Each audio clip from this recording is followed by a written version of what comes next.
Welcome to the Iceland Central Lisburn Museum. Thank you for coming out on a cold Tuesday evening. This is our first talk of the 2025 Talks programme, and I am delighted to welcome Dr. Alice Johnson, who's Head of History at Belfast Metropolitan College and visiting scholar at the Institute of Irish Studies, Queen's University Belfast. A social and cultural historian of the 19th century Ireland, her publication on middle-class life in Victorian Belfast has been reviewed as a significant and valuable contribution to the historiography of the city. So it has. Can I just check that everybody has their mobile phones on silent before we start? Thank you. And tonight's talk is Life in Linenopolis, a social history of Victorian Belfast.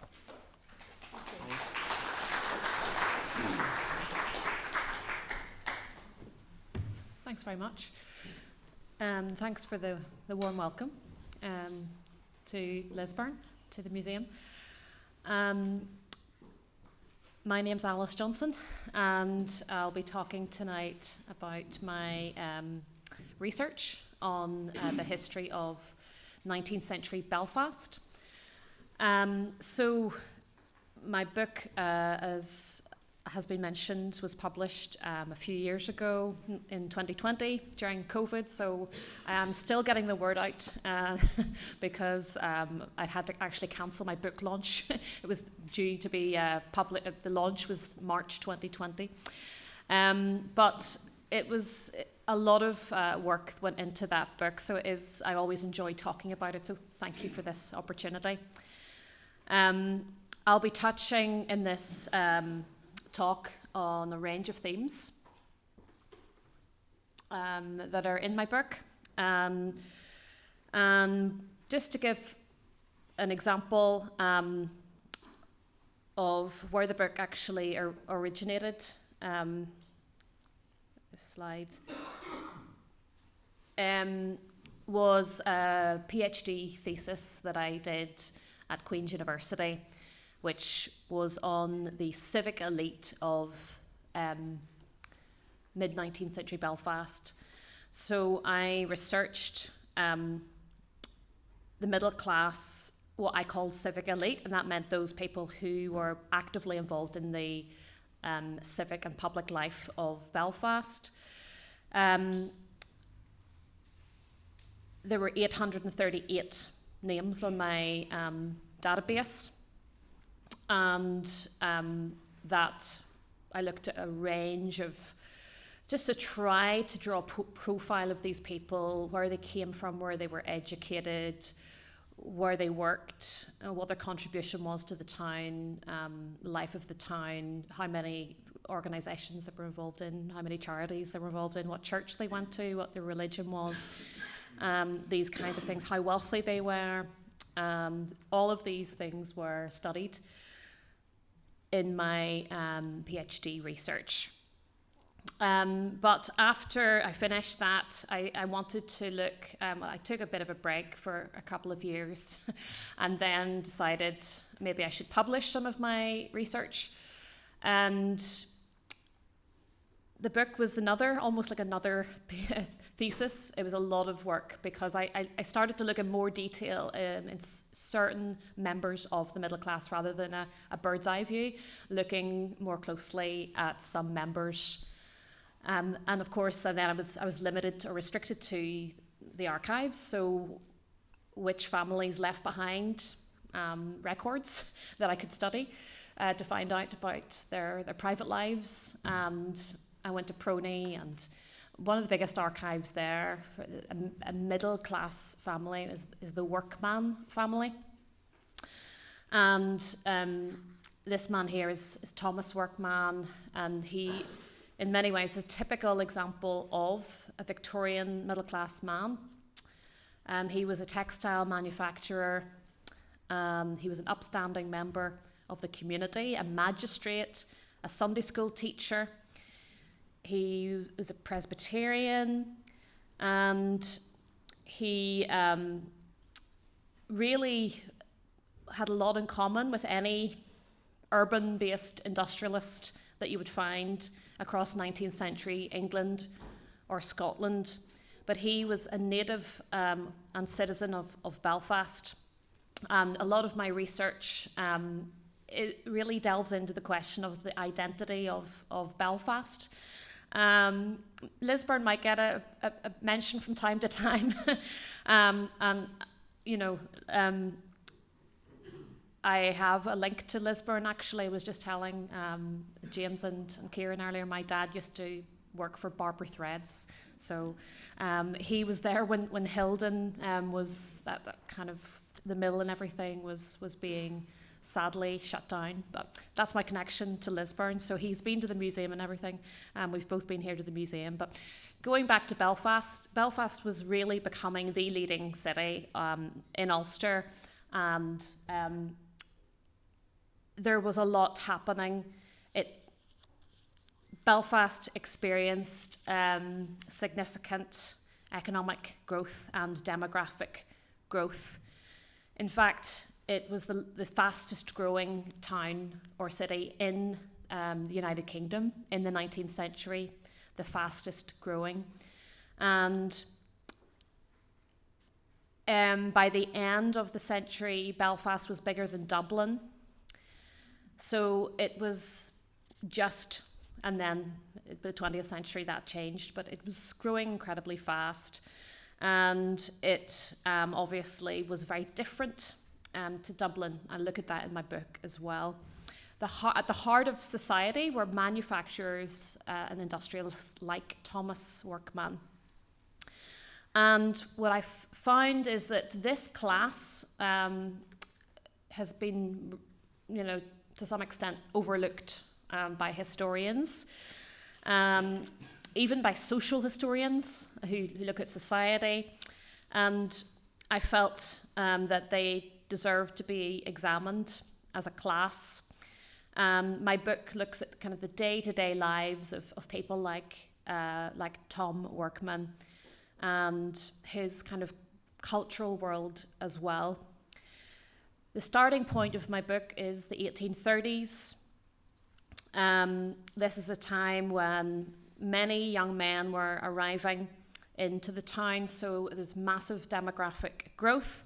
A lot of people came to Belfast from the surrounding counties, Ulster counties. A significant proportion came from Scotland and England. And in fact, in the Workman family, Thomas's grandfather had come from Scotland. He had come over from a place called Saltcoats, which, interesting, was a shipbuilding port, quite small, on the west coast of Scotland, but they were textile weavers. In fact, so Thomas's grandfather had emigrated to Belfast in the first decade of the 19th century, so like 1801, 1802, thereabouts. And that started the Workman family. In fact, his grandfather and great uncle, two brothers, came over. So they typified this new generation, not business, not kind of traders really, but manufacturers. And I'll talk a little bit about some of these business families. Over the next few decades, they were to basically oversee the transformation of Belfast from, in the 18th century, it had been a trading centre, but in the 19th century, it became a manufacturing giant. And this is some families that I look at, as well as the Workman family. So start with the Workman family, maybe. Robert Workman on the right was Thomas's father, and he was born in 1804. He then built this big villa. I'll talk more later about housing and the suburbs, because that was on the Windsor Avenue, and that's one branch of the Workman family.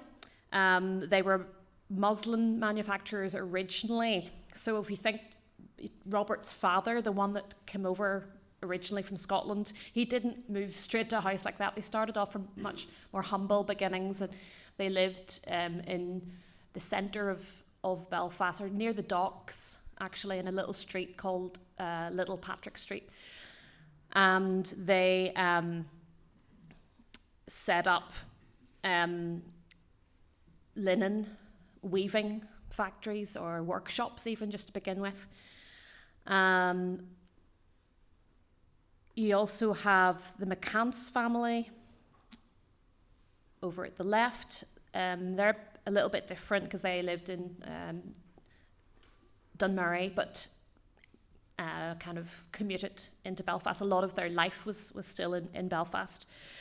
And they ran a bleaching business, the McCants family, but they were an older linen family. They had been doing the linen business for some years, but in the Victorian era they became even wealthier. And then in the middle we have the Corey family, originally from Nard's direction. They also moved to Belfast, or one of them did, and started off a construction business. Belfast was growing, obviously needed builders, and they were very successful. The Corey family, so the business is still ongoing, and they imported timber. They moved into ship owning, owned several ships. So these are the kinds of families that I really homed in on to find out what they were doing and what their life was like. I found that they had strong links to Scotland, even if they weren't from Scotland. The workmen's were from Scotland, but the others had strong business connections to Scotland. So there's a lot of toing and froing across the Irish Sea by steamship, because they're going up checking on what's happening in Glasgow, or there just seemed to be a lot of family connections in the Coreys, and the workmen's also intermarried. So I found a lot of intermarriage going on among the business community as well.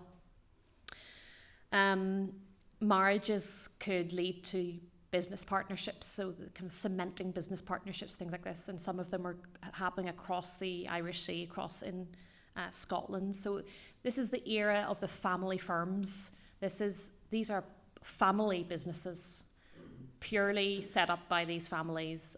They're entrepreneurs, and this is a time when this could succeed. And it was a time of obviously new inventions in industry and in mechanisms around linen, around textiles, but specifically, the wet linen spinning process and so on was to help that whole sector in Belfast. So that's why we see upward mobility. You can see the families are growing wealthier over the course of the 19th century. And I've shown it here through the workman brothers who I'm talking about.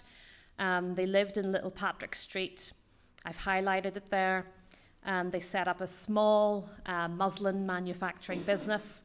Then John Workman was able to build, one of the two brothers, the original brothers, was able to build a terraced house in Donegal Square.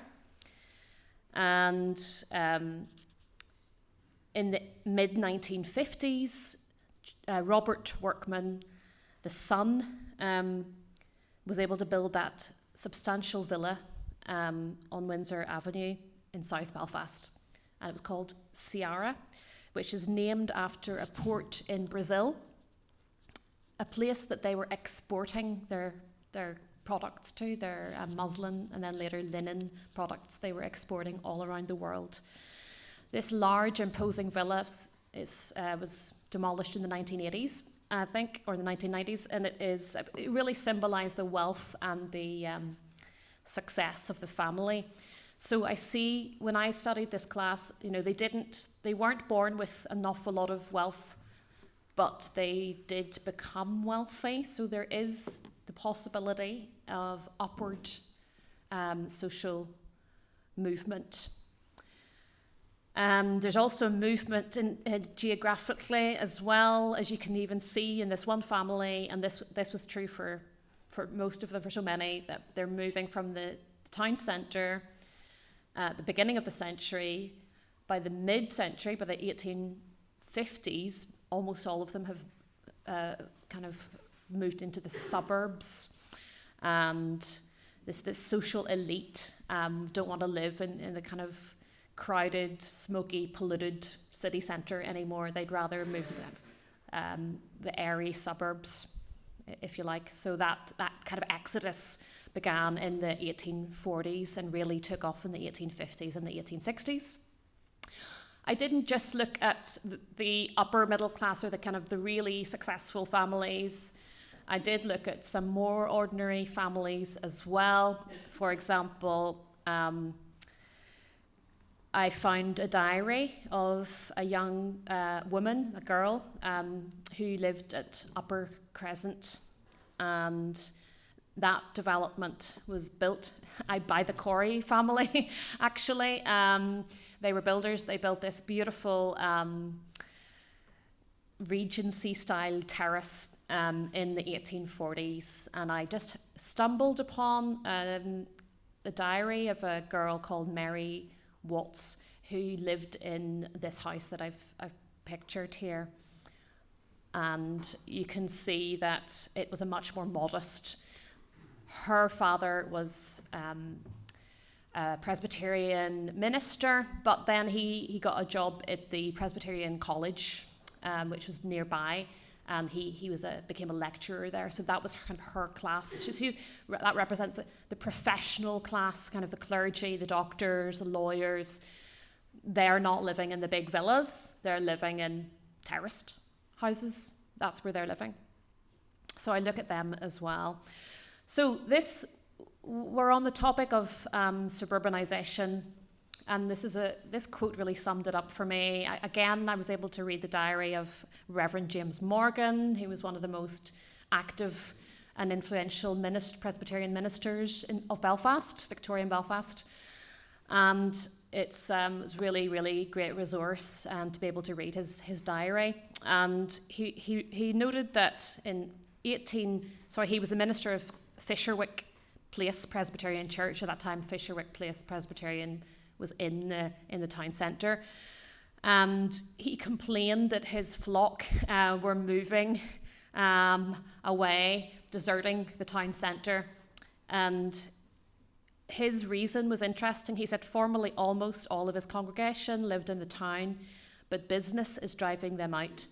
Houses cannot be got near its centre, all being occupied by shops or offices. So this tells us one of the drivers actually of this social movement. This was not just the pull factor of living in a leafy suburb, but the push factor of the city is needed for commerce, for premises, for warehouses, for new railway terminus, things like this.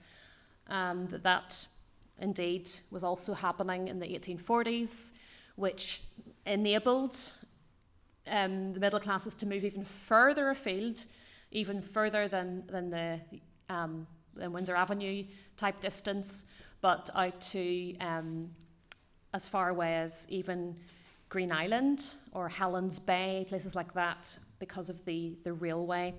And this is the terminus, the York Road terminus of the Belfast and Northern Counties Railway, which was completed in 1848 and then extended in the 1890s.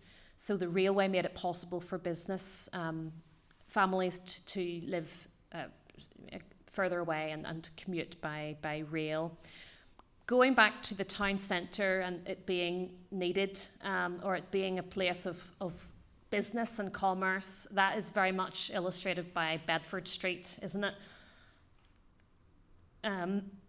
Where that you can still see evidence of that today. The warehouses there, you see the Ulster Hall on the right, and then the Workman Warehouse is in the background. The yurt one is in the foreground, and this must have been taken just shortly after 1862, probably. So there was some manufacturing going on in these warehouses as well. The offices, some of it was used for like warerooms, showrooms, storage. All of these things meant that this property was being used for business purposes. But just right beside it was a cultural forum of the Ulster Hall, which is a concert hall. Well, we all know what that was used for, and still is. So I look a lot in my research at civic engagement, as I call it. So this is really fascinating how Belfast was really very much a middle class town, and that was quite unusual, because if you look at somewhere like, a lot of towns were dominated by an aristocratic family, but not Belfast, because the Donegal family, once they had been powerful and wealthy, but in the 19th century, by the 19th century, they had declined, fallen into bankruptcy and debt. And that's why the likes of the Workman family are able to buy up the property around Donegal Square, Donegal Place, because the Donegal family had to give long leases or sell it. Also, they had become politically irrelevant. So this was a really exciting time for the middle class, because the aristocratic class really were losing their grip on local politics with the political reforms of the 1830s and the 1840s. And particularly from the 1840s, the town council, Belfast Corporation, was reformed with a new voting system. And this meant that the running of the town, the government of the town, was entirely in the hands of the middle classes, without any kind of upper class or aristocratic family being able to exert any pressure. So that's why it's very much a middle class town. And they really are aware of that, and they're prepared to put a lot of energy into the future and the success of the town. Belfast doesn't become a city until 1888, very late on, and an almost belated kind of nod to, Belfast's pretty important. 1888, but before that, it was still a town, but it was very energetic, devoted to civic improvement, and I study these different organisations and bodies like the council, the town council, and the harbour commissioners, the Poor Law Union, which is responsible for operating the Poor Law. That's why I've got a picture there of the workhouse. And I look at who's involved in these bodies, because they're really responsible for shaping the growth of the town, making decisions around things like street improvement, where markets should be held, and local taxes, building bridges. It's really they're really proactive in improving the town and the port, the harbour. And I looked to see who these people were, and that was a lot of my PhD thesis was looking at the formation, or who made up these bodies. And it was really a religious mix of Presbyterians and Anglicans, with a very small Roman Catholic element. And they worked together. I mean, there were some tensions between Presbyterians and Anglicans. But they worked, and obviously with Catholics as well, but at this level, not so much. They just kind of got on with it. They're also involved in the magistracy, so they do their duties as acting as local magistrates. They all would kind of take their turn at doing that. So it was very, very, I found it a very democratic time. And when all you've got to do is read the newspapers, and you'll find constant references to, let's have a town meeting about this, or there's a bit of a recession in the cotton industry. The cotton weavers down in Ballymacarrat don't have enough work, and some of them are they're falling on really hard times. Let's have a town meeting to see what we can do about it. So they were really invested in kind of what was happening in the town. Lots of issues, whatever was going on, even if it was a foreign war, whether it was a Crimean war, they might have a town meeting in Belfast just to discuss it and talk about it and what they felt and what they should do. Or they'd heard about some disaster out at sea, and they wanted to maybe raise money to support the survivors and things like this. So you read the newspapers, really fascinating. You'll find lots of petitions being signed and people writing to the newspapers constantly, airing their views and having big debates and discussions in the local press. It's very democratic. They would basically say, look, we call upon the mayor to hold a meeting. Decision will be made. After discussion, a subscription would be raised. People would pay money or whatever to help out, because this is before the welfare state, the very small welfare state, is of course in the form of the Poor Law Union with the workhouse, but that's only for the absolute destitute. So what we're finding in Belfast is it's professionals taking the lead, it's middle class people taking the lead in all of these initiatives and affairs in civic leadership, unlike in other places where it was aristocrats. So this is very noteworthy. They're administering all kinds of things, the poor relief, justice. All this demands a high level of responsibility. They're sorting out things like, where do we get clean water for a town that's growing at such a massive rate? And that took a long time to sort out. But the water commissioners, I looked at those records. They were meeting, weekly. And what was really fascinating to me was, what do they get out of it? It's an awful lot of time that they're spending. And if you look at the example of James Porter Corey, what was he not doing? He was involved in absolutely everything. Plus, he was running a really successful business. And his father, Robert Corey, who kind of was the one who really the key entrepreneur that had set up the Corey family business. They're both really involved in civic life.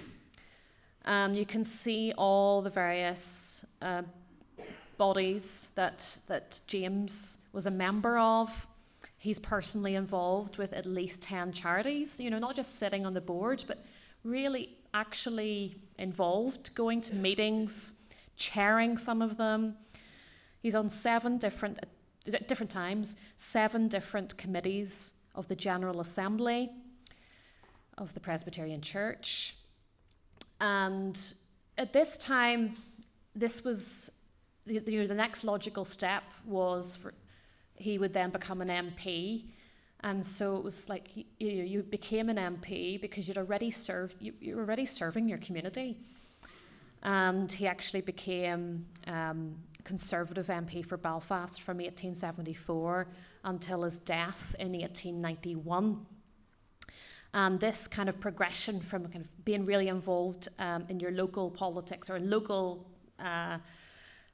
representation on your civic bodies to the Parliament, this was fairly typical. And what I was really interested in, why were they doing this? Because this is so time consuming. There's no financial reward. So why did these men spend so much time and effort? And the women were also very involved in charity as well, and we'll come to that. And when I looked at the British historians, they were saying things like, they want to do it for prestige, status. But I didn't find that for Belfast, really, at all. If you were the mayor, you didn't even get your portrait painted until the 1870s. They started to do that. So, it wasn't seen as the perks they would get out of it. I think that there were various other reasons. One was that they wanted, they were paying rates. They were major rate payers in Belfast. They were also employers, and they really felt they had a stake in the decisions that were being made that affected the town. So it wasn't out of their control at all. They were in control, and they wanted to raise the profile of the town. They wanted to raise property value. They wanted to make the town prosperous economically. They wanted to support industry, and a lot of the motivation for joining harbour commissioners would be to support their own family businesses and to bolster the reputation of Belfast as a global trading centre. But as well as this, these motivations, there is also a large element of civic duty and the idea of active citizenship, leadership, responsibility to the wider community. And these all were a key part of middle class identity. They put a lot of effort into philanthropy because, as I've said, the poor law on itself wasn't enough. So they had to have, they had voluntary, lots of charities, loads of motivations behind that, which I really, I study in the book. You can read more about that. But it is really interesting. I find that, they led very busy lives, hectic, and it wasn't uncommon for them to burn out. Fatigue. It was felt that actually James Porter Corey just kind of worked himself, was thought of to have died prematurely due to overwork. They had long working hours in their family businesses. This was a time when businesses could fail, and I saw several examples of this. If the economic climate took a downturn, there was a recession in the 1870s, then businesses would go bust. So they had to really work really hard. They're constantly reinventing, expanding the businesses, or just really putting a lot of time. Retirement wasn't really an option for these businessmen. Interestingly, it was more so for maybe professionals. They might be able to retire, doctors, lawyers, even clergymen. But I don't want to give the impression that it was all work and no play. I do look, and there is a lot of evidence for leisure time and recreation. And I know this talk is called Life in Linenopolis, because that was the name that Belfast liked to refer to itself as, Linenopolis, the centre of linen. But it did have another title, another name that it liked to call itself, and you read this a lot in the newspapers as well, and that was the Northern Athens. So Belfast got two sides to its identity. It's got Linenopolis, the business side, linen being the key foundation of prosperity. Before shipbuilding, linen was more important. It was the first pillar. But then you also have this earlier reputation which persisted throughout the 19th century into the very early 20th century, and that was Belfast as a cultural centre. So in their free time, they were enjoying culture. In fact, as I've said, Belfast had this reputation of being the Northern Athens, a centre of culture. It faded after the famine. So after the kind of 1850s, that wasn't as strong an identity as the business side of it, but it never went away. And I don't have time tonight to list all the cultural institutions and societies in Belfast. There were many. So some of them are still with us today, like the Belfast Museum. And that was established originally by the Belfast Natural History Society. It originally was in College Square. The Botanic Gardens was one of the earliest societies established, or one of the earliest, evidences of this type of thing, because that was set up by the Belfast Botanic and Horticultural Society. The Linen Hall was originally the library of the Belfast Society for Promoting Knowledge, which met in the White Linen Hall. So I could go on. There were musical societies. Amateur natural history was very, very popular as well. So the Belfast Natural History and Philosophical Society nurtured many amateur scientists, but this picture is actually, I'm pretty sure this is the Belfast Naturalist Field Club, which was kind of for the younger generation. And they went on excursions around countryside, and they this picture was taken in 1868 at the Giant's Causeway, and there was a huge popular interest in science. So these, they were very cultured, and they did a lot of kind of amateur science and amateur music, and to the extent, well, I say amateur, but really the line between professional and amateur was not clear in the Victorian period. So even our friend Thomas Workman, on his travels, he travelled extensively, kind of for the family business, the linen firm. He researched spiders. He was fascinated by spiders, and he discovered a new species of spider in Malaysia, and in fact wrote 2 books on spiders. And that's just an example of a businessman, really busy, but yet I suppose he was able to corner that area of natural history that no one else had done yet. So really, I suppose, still the era of exploration and categorization. And in fact, Belfast has been described by one historian as the Irish capital of natural history. And as well as Thomas Workman, there's more famous natural historians such as Robert Patterson, George Crawford Heidenmann, and Robert Lloyd Prager, who all were scientists.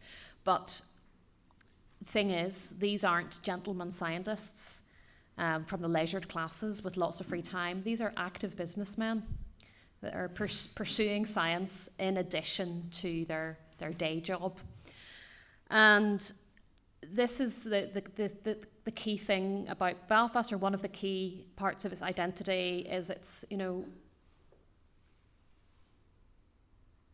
yes, it has all this culture, it's the Northern Athens, but none of this is government funding. It's all, they're paying it for them, it's their own genuine pursuit.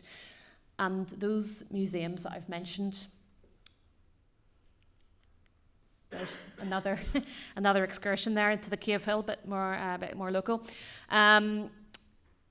The Belfast Museum, for example, that was purely self-funded by those that built it. So we can't really compare it, Belfast culture, to Dublin, because Dublin got government funding because it was the capital of Ireland. So their Botanic Gardens, that was funded they got government money, whereas Belfast Botanic Gardens, nothing. So they had to charge people to go to the park, to go to the Botanic Gardens, because they had to raise their own money. But they were quite proud of that all their achievements weren't given from handouts, funding, that it was their own independence. It's also notable, Belfast was not a cultural desert. It was the first town in Ireland to have a society devoted to the Irish language. The Ulster Gaelic Society was founded in 1830, and that was long before the Gaelic League was founded. In fact, Belfast had already set up Irish language classes in 1892, to a year before the Gaelic League was founded in Dublin. So there's a lot of little known facts about Belfast that, you know, can really debunk some of the myths that grew up around it being kind of a real like cultural desert full of Philistines and things like that. That wasn't the case. You know, Victorian Belfast really was holding its own. As I've said, it was at a financial disadvantage. It received no state support, but it was a result of voluntary effort and private enterprise. So that's one of the things that really came through was this was a class of people who really had a big focus on business. They had time for culture as well, and they invested their money in things that were important to them. Now, going back to the Corey family, this was a really interesting quote. Whenever I was reading about his funeral, as I said, he had become very wealthy. The business had done very well, and that's his. You can see just by looking at the home, and it's no longer there. That was out in the Malone Road, but it said in his kind of the tribute, so his obituary, that prosperity did not spoil him. And I think this really taps into something very significant. He remained, he used his money generously. Like, he was, on the chair, on the board of at least 10 charities. He was really involved in civic activism. And also he remained simple and unaffected in his manners. This was seen as important, that he didn't become conceited. He didn't try to pass himself off as an aristocrat, even though he did live in grand surroundings for Belfast. But this was something which I think is unique to Belfast, is that they didn't aspire to this idea of land ownership, becoming landed gentry, unlike perhaps some business families in the south of Ireland, like the Guinness family maybe, where I compared them to the idea of they wanted to then fit in with the aristocracy, whereas at Belfast, people who like James Porter Corey, he's like, no, he doesn't want to. He's not going to send his children to Oxbridge.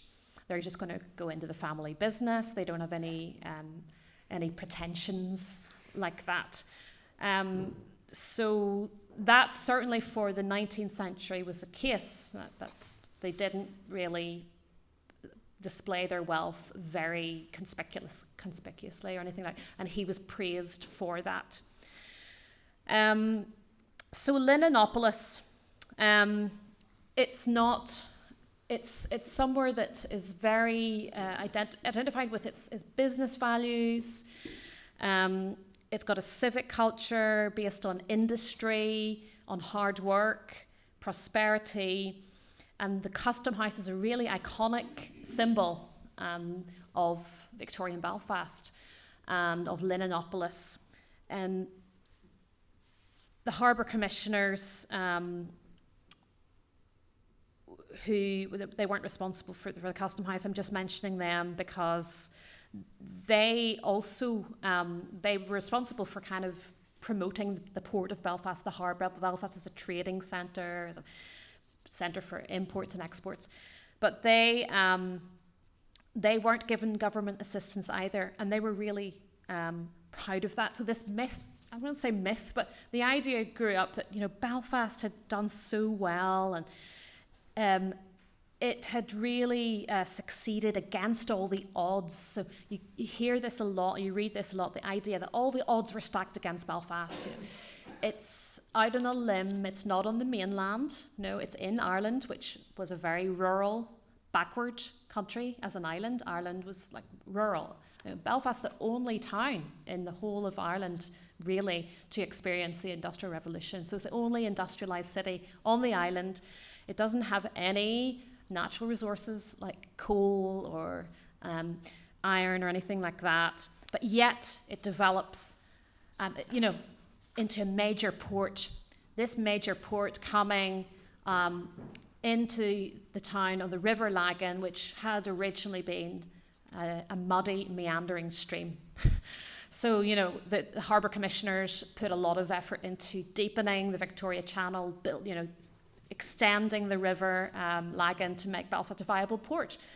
And it was incredibly proud of these achievements, and the Custom House was a symbol of this. The Custom House was being planned in the early 1850s, so they had many town meetings to discuss, literally down to how big it should be and where it should be was a very important point of discussion, where they should build this new Custom House. Many citizens objected to the original plans because they were deemed to be too small and modest for a town such as Belfast.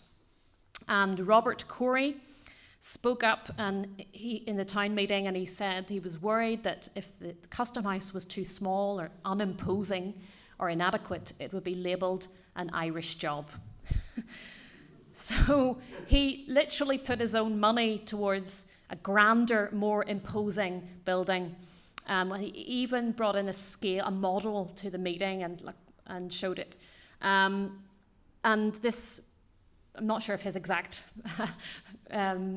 plans were accepted, but this is what was completed in 1857, a real high point for the town. And Belfast was very different because this is the decade after the famine, and they'd come out, not impoverished and like the rest of Ireland. They had still continued to grow during the famine, so it kind of bucked the trend. Now, of course, Belfast, the poorest, experienced the famine during the terrible years of the famine. Belfast saw a massive influx of people, of victims coming into the town.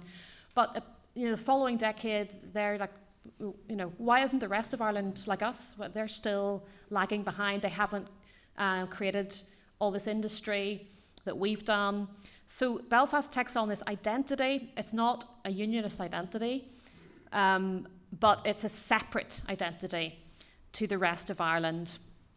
And they saw themselves as something that the rest of Ireland should look up to and aspire to. And that comes through.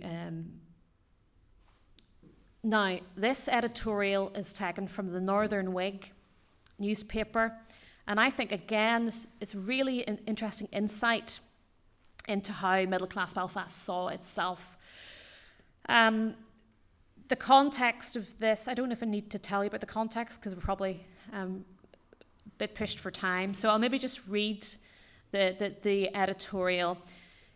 The Northern Whig wrote, in young and vigorous commercial towns like ours, where the bustle of trade and the strain of men's minds to their daily occupations prevent much attention to the graces of social life, there may be little of that polish which characterises older and less enterprising communities.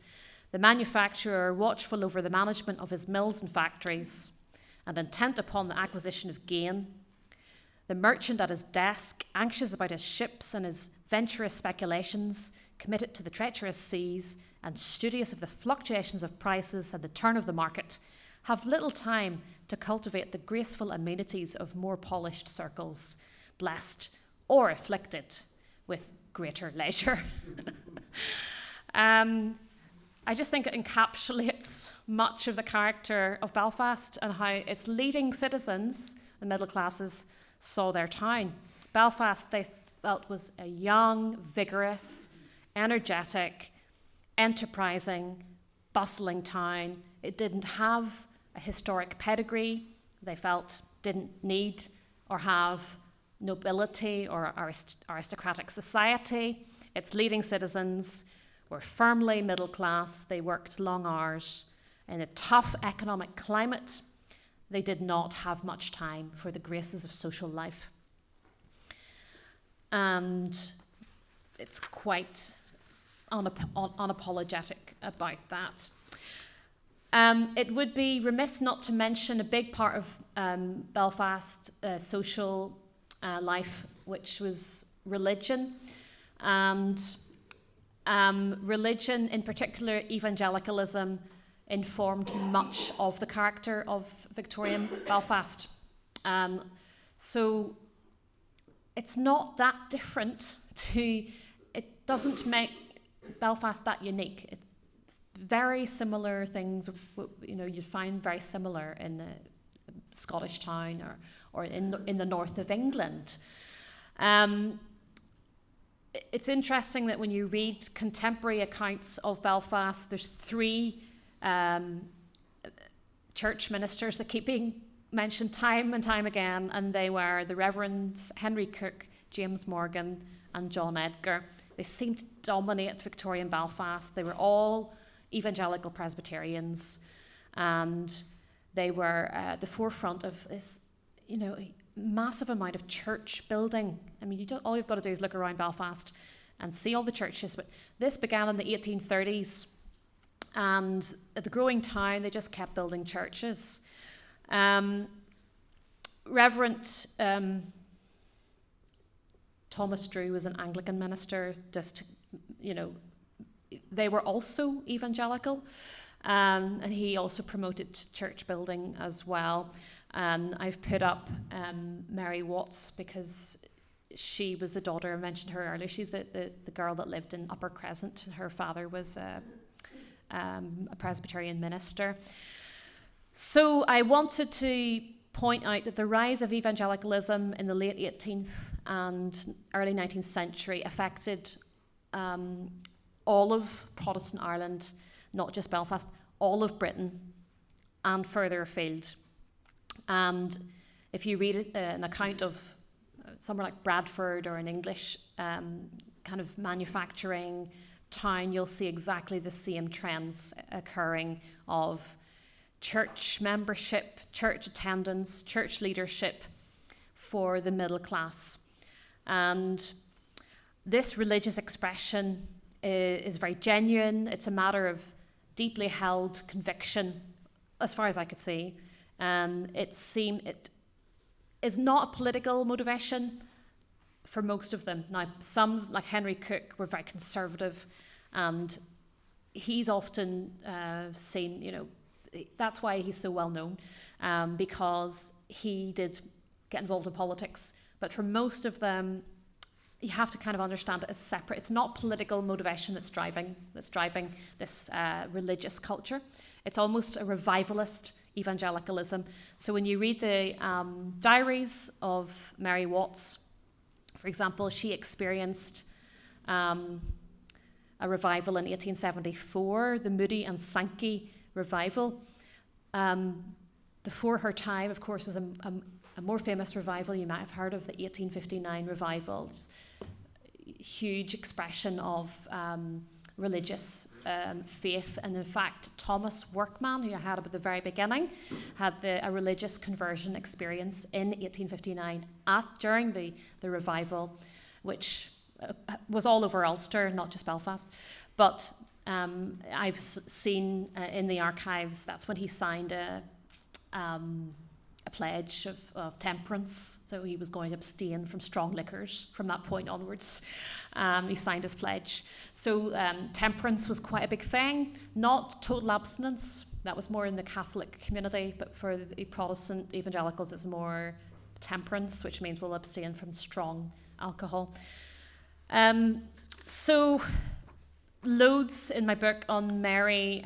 She's a really interesting girl. She lived close to the newly founded Queen's University. Well, that's relatively recent, I suppose. She's growing up in the early 1870s. Well, she's attending Queen's at that time. Before that, she goes to Margaret Byers School, which was just across from where she lived. Very well educated, so I found that when I looked at the lives of women and children, which was the last part of my talk, you'll be maybe relieved to hear, I found they actually were very well educated. They weren't just sitting doing embroidery, and it wasn't like a Jane Austen book or something. It was, they were learning languages. Now, it wasn't, they might have gone to school, they might not have, but I could talk about education. It wasn't like you just went to one school for 7 years. Quite often people go to a school for maybe 2 years, or maybe boarding school for a year, not that common, or maybe just get private tutors, and education was a bit of a mishmash. But what was very clear is that they wanted to get an education, including the girls, like Mary Watts, and she was studying languages, and she studied Latin, and interestingly, that was so she could help her younger brothers with their Latin homework. But she just had a thirst for knowledge herself. And what was remarkable was that in her free time, she taught the working classes. And so as a very young girl, she was 18 when her diary began, and she would be going every Sunday down to the Donegal Road area, teaching a school of 40 pupils. She also taught a night school in Elmwood. In 1875, she taught in a boys' school, a school for boys in Nelson Street. She recorded in her diary that some of her pupils were almost men, and some had intolerably wicked behaviour. So that was a challenge. And you continue reading through the diary. She gets involved in the Boys Industrial Brigade, and visiting mill girls if they're ill. One diary entry reads, "Must go to see Maggie McClelland, who is ill." And another reads, "Visited Esther Hill, a lame girl." In 1875, she wrote, "On Saturday, I was informed of the work expected of Miss Workman and me in superintending a nursing scheme for poor people." So I don't even know which Miss Workman that was, probably one of the ones down from Sierra down in Windsor Avenue. But isn't it interesting how these young women are taking on this responsibility of charity, quite really heavily involved in charity work. And later on, Mary went on to marry a Presbyterian clergyman, where she continued a kind of extensive charity work, or work among the congregation, particularly the women, but also in overseas missions. And that was a big part of her life. So finally, the Workman family, again, I found a wealth of material on the woman, family life and childhood from the Workman papers. I was very fortunate that the Workman papers were so extensive, and this was because one of the daughters in the mid-20th century was an amateur historian and thought she should donate all her family's correspondence to Prony, so that's why it's there. And in one of the chapters of my book, I discuss women's lives, their experience of education, which I've already talked about, but also of courtship, marriage, motherhood, and philanthropy, which I've touched on there as well. And what you find is this philanthropy that they're involved in is really helping to emancipate women, because it's giving them opportunities. They're not allowed to sit in those boards like the men, like the harbour commissioners, or they're not allowed to run a business. Well, not officially. So how do they get into the public sphere? They do. A lot of it comes through philanthropy and charitable work.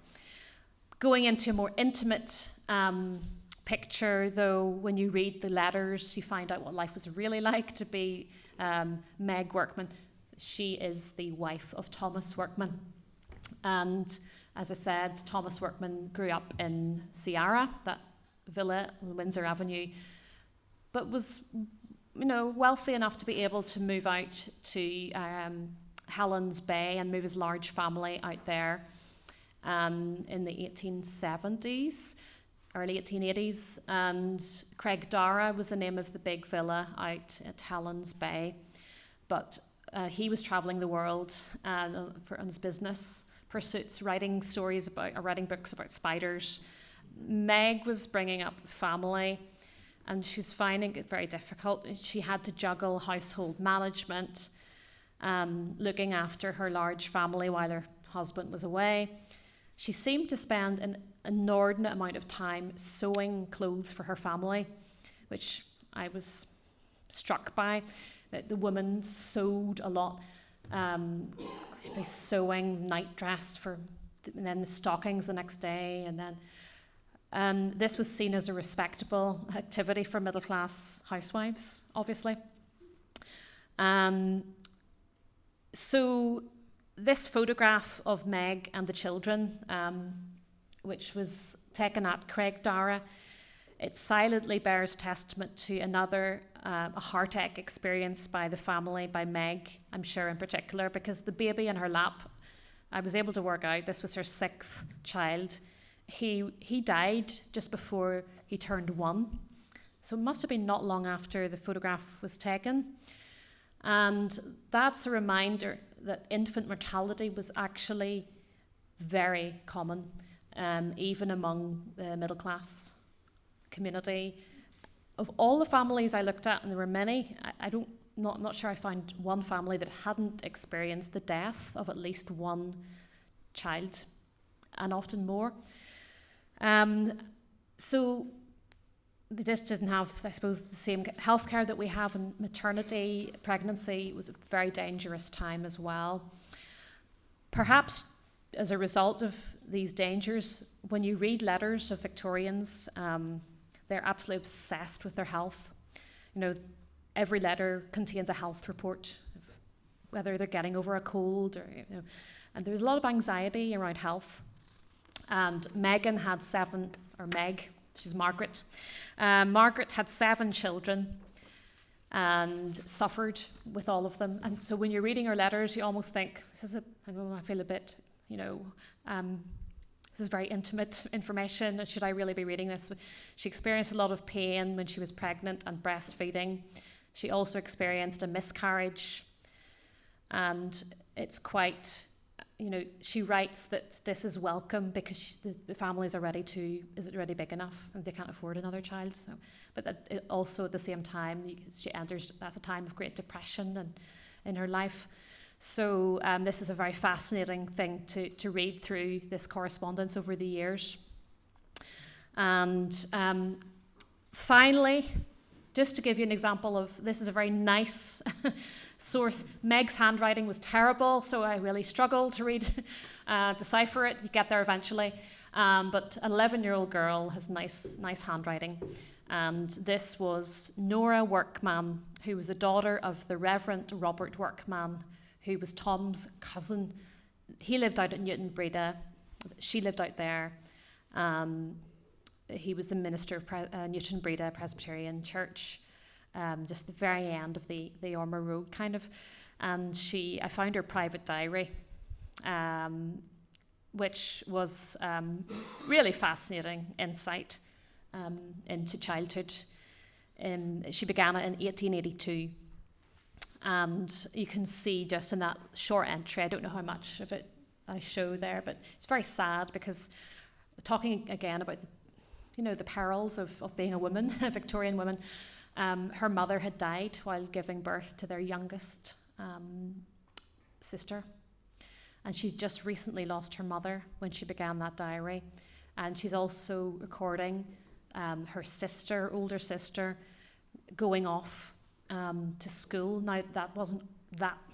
I've got to get into it, but she was going to school in Germany because for a time the family had lived in Germany. But I'm not going to get into that. We don't have time. But it's a very sad entry. Dear Jen is away to Germany this night. I nearly blotched the book with tears. Dear Jen, she is so beautiful. She is 16, But she is so fond of dolls that this morning we went into town and bought her a doll with real hair stuck into its head, and she is taking it to school to play with. So I just found this really touching, that a 16-year-old girl bought a doll and took it to school. And the diary runs for almost a year, and it's a window into another world, really. And it just shows the wealth of information that you can find when you go into the archives, and the Victorian childhood comes through there very, very nicely indeed. So that's really where I'm going to end. That's not for me to talk about, but I do want to mention my book because I brought some copies for sale. I'll just conclude the talk first, and I'm happy to take any questions if there's time. So by the end of the 19th century, the inhabitants of Linenopolis, Belfast, had acquired an image as business obsessed and puritanical. However, I would argue that Belfast, this focus on work ethic and religion and a business mindset was actually part of a UK provincial pattern. Belfast, in comparison to Dublin, was reputedly more religious, more industrious, more sectarian, less time for culture. However, you'll find similar things across other cities in England, whether that's Glasgow, Manchester, Liverpool, or London. It was Belfast's industrial character that made it so different on the island of Ireland. It was very distinctive, and that shaped its middle class into a very unique class in a unique context. So Victorian Belfast, Linenopolis, was a commercial and industrial success story. Life there, if you're in the middle class, and I didn't have time to talk about the working class, which is my next research project. But for the middle class, I found they were very self-confident, proactive, energetic and driven group of people. And that really helped shape the story of Victorian Belfast. So thank you very much.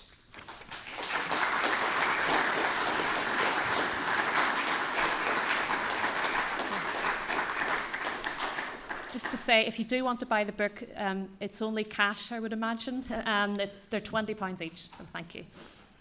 Alice, thank you very much for such an engaging and interesting talk. I was actually thinking through your talk that Lisburn has similar parallels, not just with the linen barons, but also with the middle class. And this room itself was one of the key buildings in the town where lots of those committees and societies would have met. Yeah. Alice mentioned the QR code, and one of my colleagues has set that up that if anybody wants to scan it, it will provide you with a copy of Alice's slides. Thank you. Alice, I just wondered about the burial arrangements in that period. You know, you started off saying it was 800 plus that you looked at in that particular. Was there a particular graveyard in the Greater Belfast area specifically for that particular class at that time, or did some of them go back to Scotland where they came from and be buried there? They did go back to their home place. I find that maybe first half of the century that would have been more likely. So I do find they've gone back to Scarborough or somewhere to be buried, or Drumbeg. So yes, there was still that the family burying ground and out in Temple Patrick or somewhere. So yes, that did happen. But as the century goes on and they start to use the Belfast city cemeteries and the cemeteries up in the Falls Road definitely become more common. But yeah, you're right. In the earlier period, there was still that attachment to the country. Wouldn't have gone as far as Scotland to be buried, but yeah.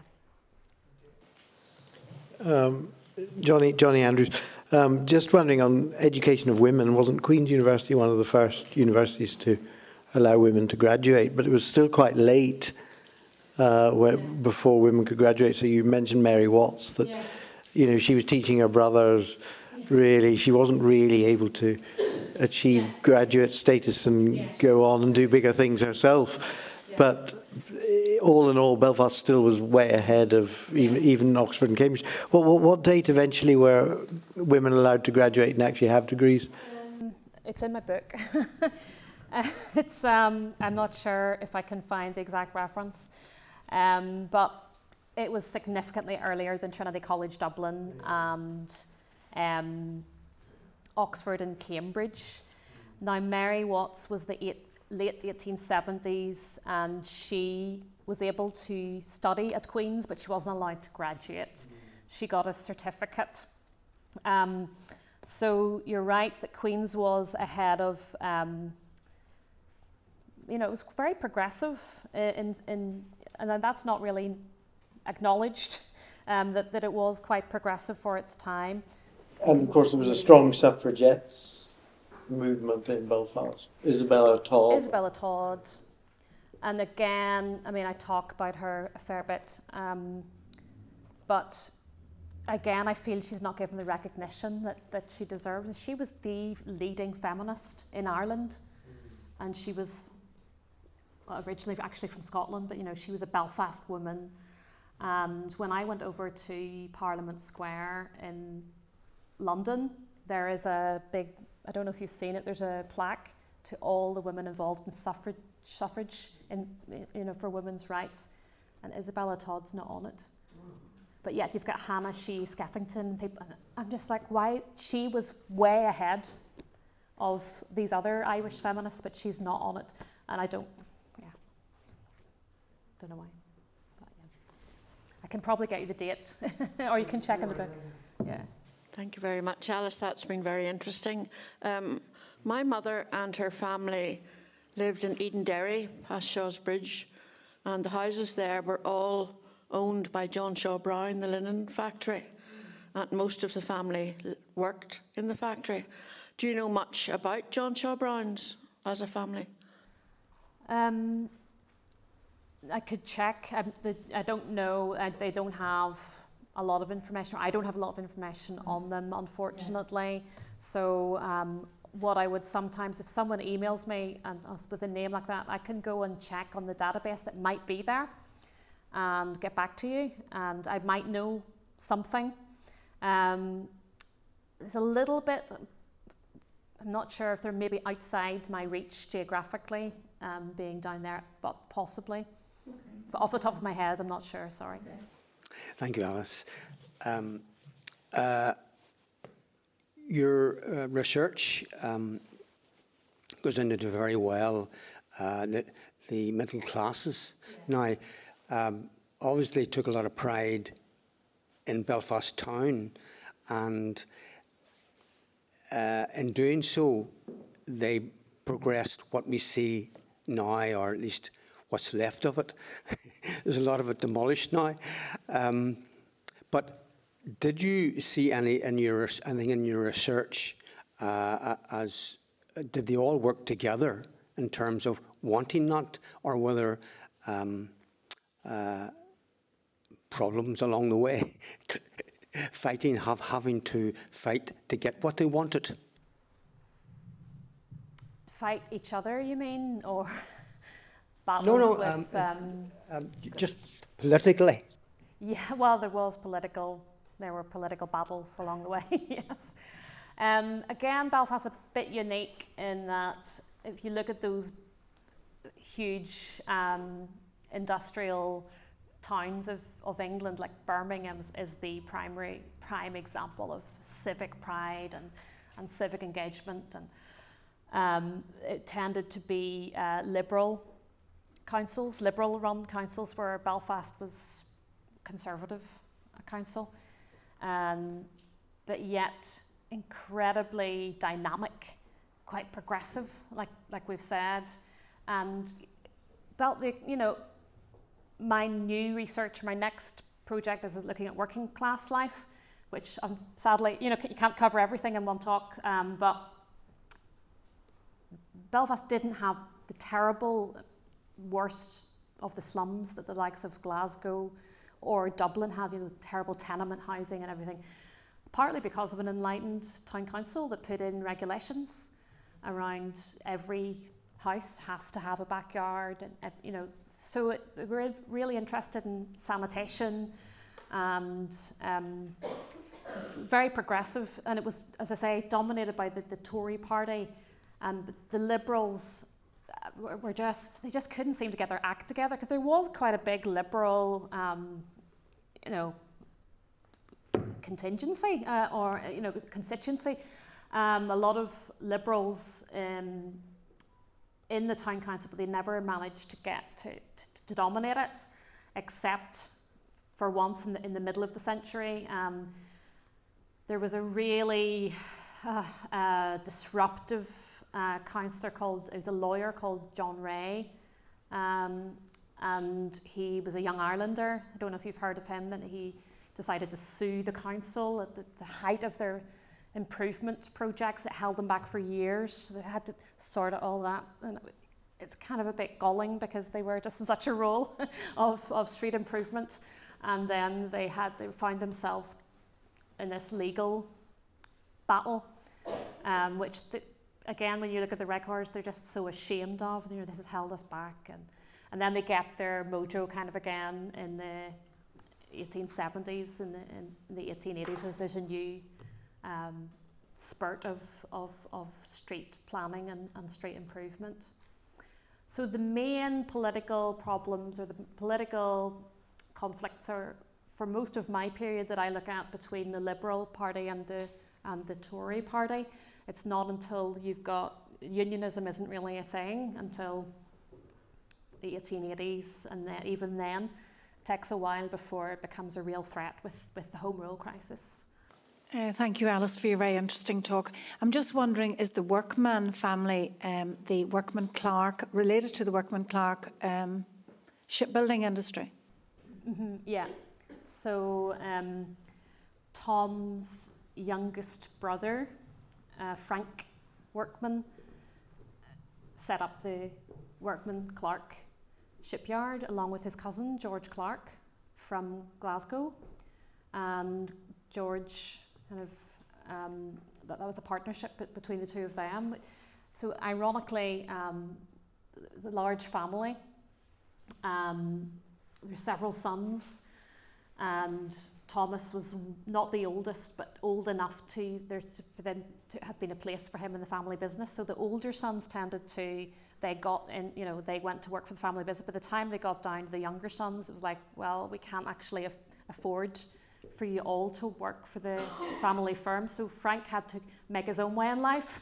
So that's why he went into shipbuilding, but ended up doing far better than all his brothers in the end. Thank you. That was very, very interesting. You're obviously dealing with the elite social stratum. What was the entry, or what was the role of the Catholic community, or indeed the Jewish community, in this group of people as the civic leaders? There were very few Catholics at that level. There were some. So there's some big mill owners out in West Belfast, and you've got obviously Bernard Hughes, the baker, who is very prominent. You have some of the Catholics operating at that level, but it is a minority. It's a small minority, and they'll be mixing together at certain functions, Chamber of Commerce, Harbour Commissioners, possibly. But then, obviously, when it comes to church life and social life, it's kind of separate. The Jewish community, I don't come across at all. The Jaffa family, I don't really know much about them. Others have done some research on them, but because in my period, which kind of concentrates on the middle of the century to up to my period, really the 1830s to the 1880s, but I do look a bit later than that. The Jewish community is very, very small indeed, not making any impact. But yes, the Roman Catholic community is, the middle class Roman Catholic community is growing throughout the period, and that then causes tension. So they get on better in the 1840s, and there's better cross-community relationships in the 1840s than in the 1880s, especially with then the growth of the Home Rule movement and the idea that, oh, hang on, Home Rule could be, a bit alarming for Protestants on the island, and also the Catholic Church changes throughout the 19th century and becomes more assertive with like this ultramontane theology that's coming through, so that there's a growth in tension as time goes on. So probably relations are better, definitely in the early period than by the time we get, sadly, to the end of the century. Even if they didn't have a lot of land, came from quite like the Corey family came from a modest farm. They weren't big landowners, but what I found is they needed that a bit of capital to get started. You can't start from nothing. Even later in the century, where you've got the growth of improvement society with night classes and all kinds of educational initiatives, which I look at as well.